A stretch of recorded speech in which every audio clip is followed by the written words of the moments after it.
I am Ursula Pike, the Associate Director of the Digital Higher Ed Consortium of Texas. And this is session number 5, targeting online high-risk courses through grant funds and Quality Matters certification. Our two speakers are Jennifer Gray and Virgil Mcculloch. Have I said that right? Jennifer Jennifer joined Austin Community College in 2001 as a media graphics specialist, and then she joined the Instructional Development Services team as an instructional designer in 2007. Virgil Mcculloch is currently an instructional designer in the Department of Distance and Alternative Learning at Austin Community College on the Title V InFocus grant project team being administered by Distance Learning. So welcome to our session, and take it away. Thank you very much for that introduction. And I just want to let everyone know, if you have questions throughout, please feel free to put them in the chat or unmute yourself and just ask, because we'd like to get you the information that you want. I'm Jennifer Gray, and in this session, what we'd like to try and do is just explain a little bit about why the Quality Matters certification was included in our Title V grant, and let you know what processes and infrastructure we already had in place to support Quality Matters certifications, and then kind of figuring out what we needed to implement or discontinue or change or modify to get success for this grant. And then we are about 1.5 years into the grant, and so we are going to discuss some of the challenges that we've faced, and then some of the lessons learned throughout this whole process. So why Quality Matters certification? We ask this central question with the anticipation that you may already suspect the answer, since you likely have a feel for Quality Matters process.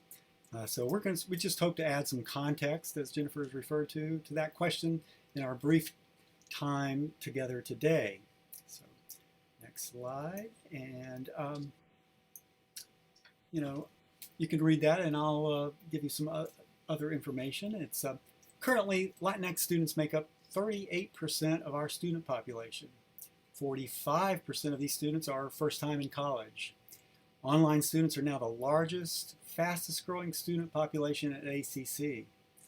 Unfortunately, online students are the most at-risk student population, trailing behind their face-to-face students population in completions, on-time graduations, and transfers.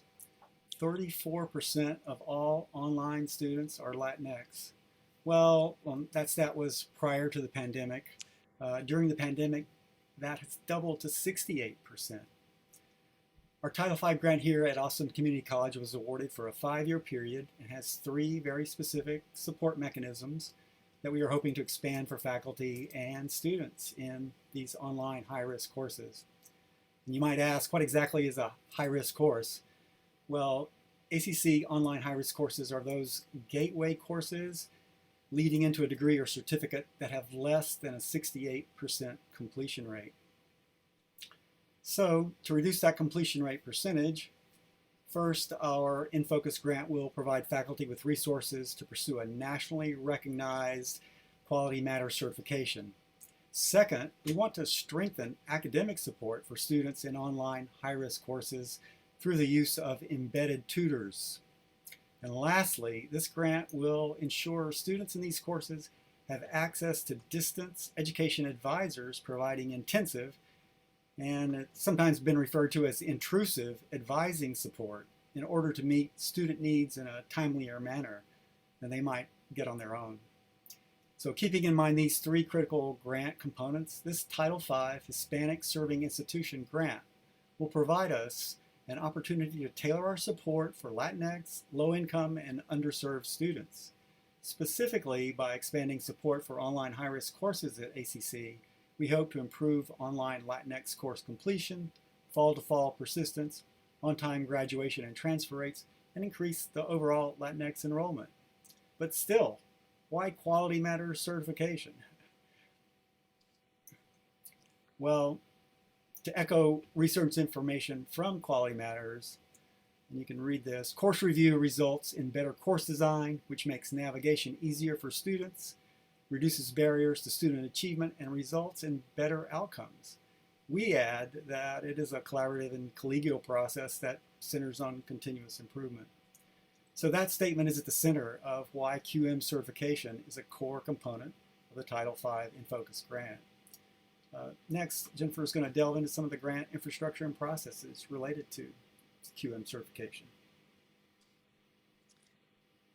So first we needed to identify what did we have in place and what did we need to add to really get to where we were wanting to go with this grant.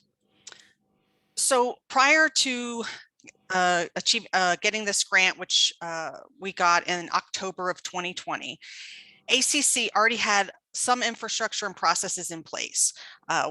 We had the online course Redesign Academy, we call it OKRA, that was established at ACC in the spring of 2018.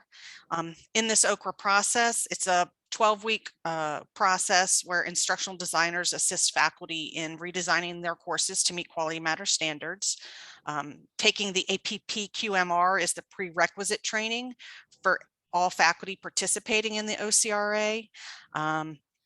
They are given a Blackboard course template to build their course. And so this template provides greater consistency with that meets many of the standards within the Quality Matters rubric. And it really brings a sense of familiarity from the learner's perspective, which means that students know what to expect really from most of their courses. ACC also had a process to allow faculty and instructional designers to receive their QM peer reviewer certification. That process hasn't been taken advantage of as much as we'd like. We currently have 19 certified peer reviewers at ACC and only one master reviewer. ACC also has a 3-year internal QM, it's an internal peer review process. It begins with the distance education deans informing faculty a semester before their internal review is to be completed. And then an instructional designer or faculty member then completes this internal review. And then prior to the grant, we had a few courses, about 6 that were submitted for National Quality Matters certification. Part of that were funds were not readily available to submit a large number of courses. Most of the department funds were being used to support the OKRA process, where faculty were given stipends to complete that process. So that's essentially what we had in place before we got the grant. And the grant focuses on these 19 gateway courses, and it is about 150 to 200 courses that would need to be certified. And so Virgil and myself, the instructional design team, was brought into the grant in February of 2021, which was actually 5 months into the grant. And the grant goals is to have 100% of the online asynchronous courses certified within the first 3 years of the grant, which was a big ask. So we tried to hit the ground running. We developed a process to identify faculty who had already been through the OKRA process and really to facilitate their path through certification. We developed a communication plan to recruit these faculty, but then almost immediately, as many of you know, a winter storm hit right after we sent out our recruitment email.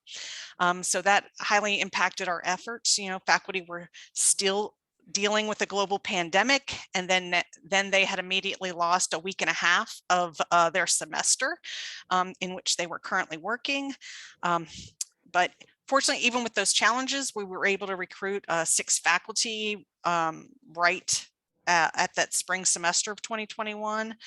However, that did fall far short of our goal of 39 faculty for the first year. Then some of the technical processes that we had to work with and develop was to give reviewers, the course reviewers that were going to review these courses for certification, access to the course materials in our Blackboard learning management system. We do have a Blackboard demo server that is used to develop courses when faculty are working to redesign. However, one of the drawbacks is that in this demo server, the third-party plugins are not turned on in this system. So our textbook publisher materials that are integrated within the course, our first day access materials, none of those links worked. So we had to sort of reestablish those links. And then we worked with our textbook publisher partners, specifically for the math courses, which uses the Pearson math materials, to create courses that mimicked what was in the live course that the reviewers would be able to have access to. And we had to create those links and ensure that everything was as similar to what was happening in the live course as possible. Also, as I mentioned, these were mature courses which had been taught multiple semesters, and so some changes had been made since the initial course redesign. So Virgil and I developed a course readiness audit process where we were able to use the internal review that these courses had gone through and look at those reports. And then as we reviewed these courses before submitting, we were able to really see where some of the changes had been made to these courses. Maybe a document had been added or little tweaks had been made here and there.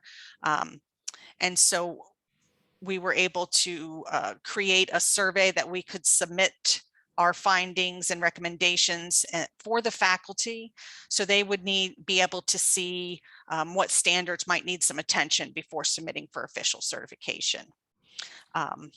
Also, what we discovered was some of the accessibility course materials, or the accessibility of the course materials did need some remediation, some videos without some captioning, PDFs and Word documents that really didn't meet accessibility standards. So we really needed to get some help in getting those courses prepared. Finally, getting all of the courses, the number of courses we wanted was a slow process. We had one individual who submitted courses and acted as the course review manager, but this wasn't her only job. She was in fact a manager in the department, and this was just a very small portion of her job. And so part of what we identified was some training. I myself went through the training, the QMC coordinator, the training, which allowed me to be added as an additional QMC.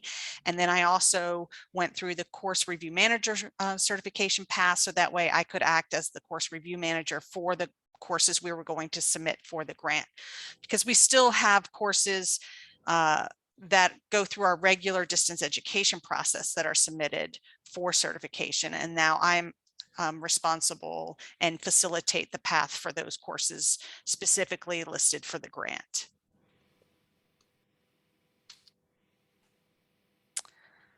So, so that's those paths.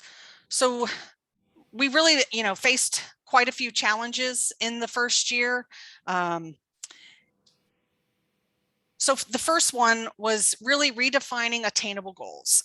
100% of the courses in 3 years, when looking at, for instance, the number of peer reviewers that we were contributing, we may not have enough peer reviewers or subject matter experts to get 150 courses through in the 3-year time frame. Also, this in conjunction with having number 2 faculty ownership, this is something we're currently struggling with. The faculty don't necessarily have ownership of this process. And within that, that means that not as many are taking advantage of this. So it makes it a little bit more difficult to achieve that goal of 100% of the courses.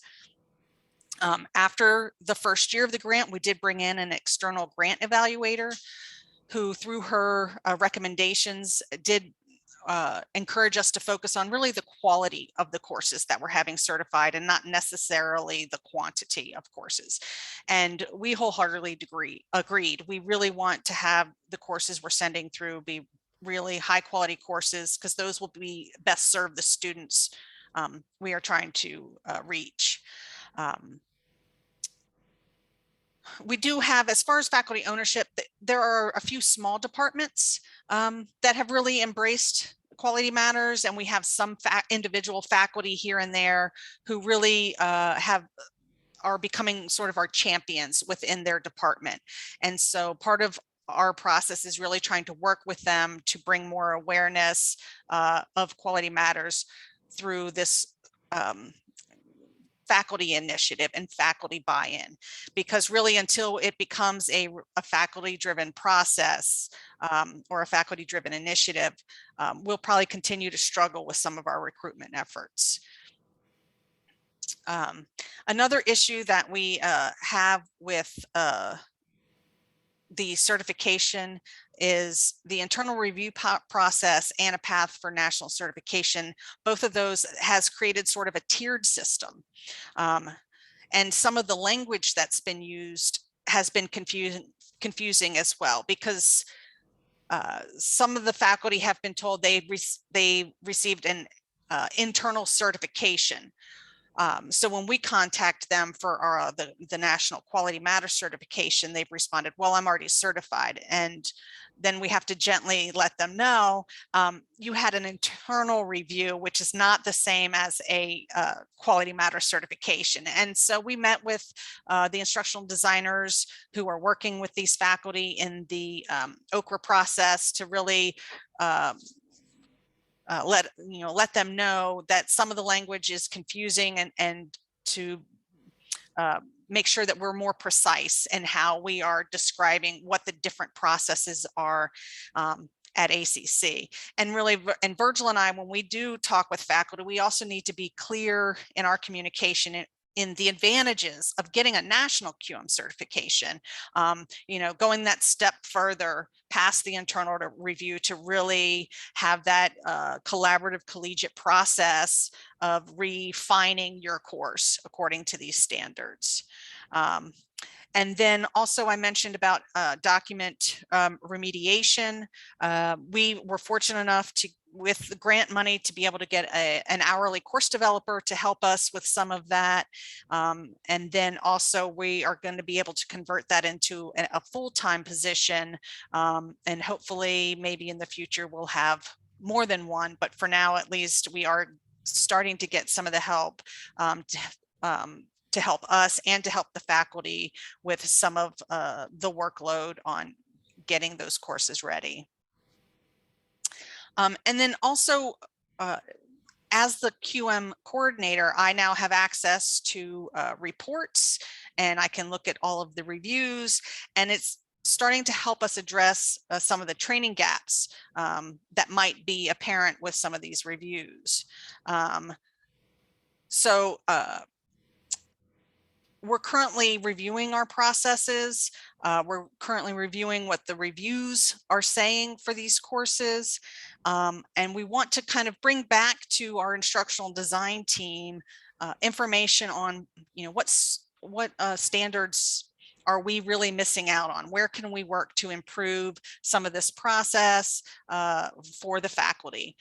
And so when I pulled the reports and I looked at the reviews, we've had currently 30 courses certified under Quality Matters, and they're averaging about 12 weeks from the time we submit to the time the course is certified. And part of that is only 41% of our courses are certified on initial review, which means that almost 60% of our courses are having to have amendments made. And if you see at the bottom line, part of that is specific review standard 3.3, which is an essential standard. 34% of our courses that we've submitted, that standard has not been met on initial review. So that tells us we're missing something. what is it that we are missing? How can we help our faculty? How can we help our other instructional designers that are working with faculty? And for that, we dive into the reviews to see what the review team is saying about this, and how can we then turn around and then provide some better training on some of these review standards. So that way we can just have higher quality courses. The amount of time it takes to get through the review is a little bit faster, makes for happier faculty who then will go through and then champion the Quality Matters process for us. So as we go through, we continue again to look at these processes and these paths and these challenges. And we are trying to reach out throughout the college to the various departments to really make it a partnership in working with the different disciplines to get these courses certified. And so, we want to hear from you. Especially if you've found some successes in recruitment, if you have had some challenges similar to what we've had, is there things you found that have worked for you? And also if you would like any more information from us on anything specific about the grant or some of the processes we've incorporated. Right now, I'm not seeing any chat questions in Sure. the chat, but I'll give folks a opportunity to, and you're also welcome to unmute yourself if you wanted to just ask the question directly. I have to say, as a former grant writer, it is very heartening to see this initiative, and I really appreciate your honesty about the challenges that were thrown at you, and that you had to still kind of move forward and try and achieve the goals outlined in the grant with all these challenges. So that was really eye-opening.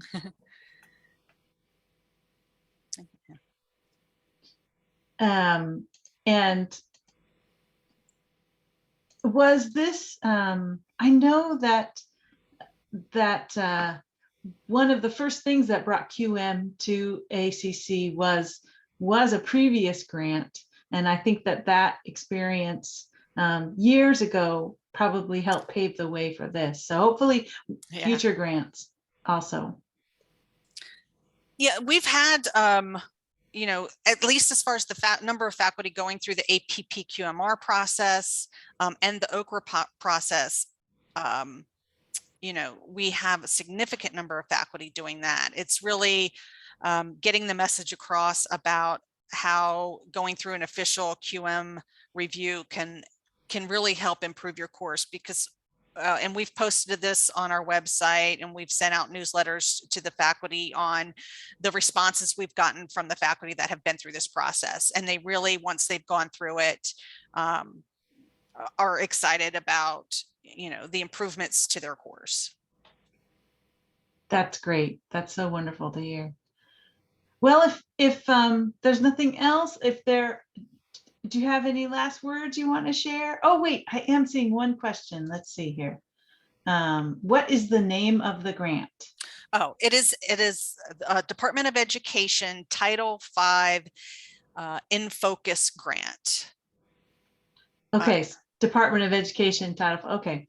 And there was another question. Linda Reed asks, are courses that are not part of the grant, do they also go through an official QM review? They can.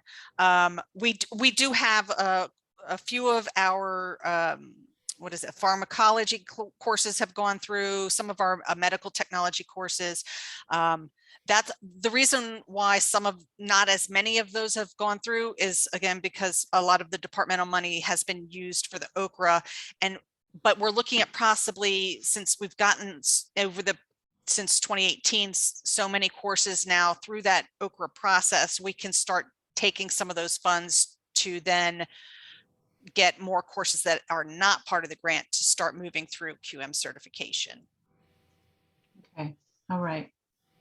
Well, thank you. It's just been so wonderful to see more about this project.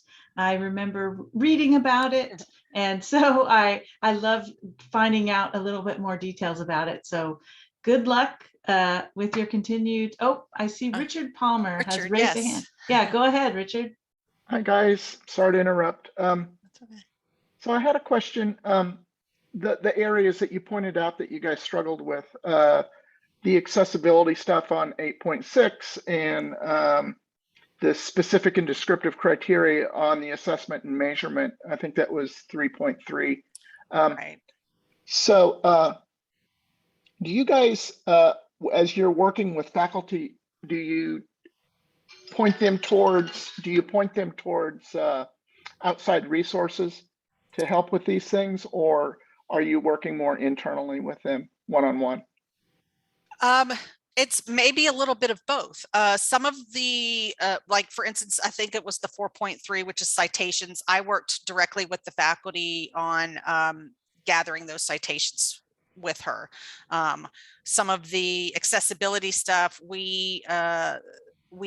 some of that's done in-house with our hourly, but then we did have some math material that because it's documents with statistical tables and things like that, that Virgil identified a vendor that we could use to send that out, and the grant was able to cover the cost of having those documents made accessible. Awesome. Thank you so much. I appreciate it. You're welcome. Well, thank you all so much, Jennifer and Virgil. Thank you so much for presenting on this great project. And yeah, thank you for presenting at the conference, and we'll see. And thank you everyone for attending. Thank you very much. Thank you.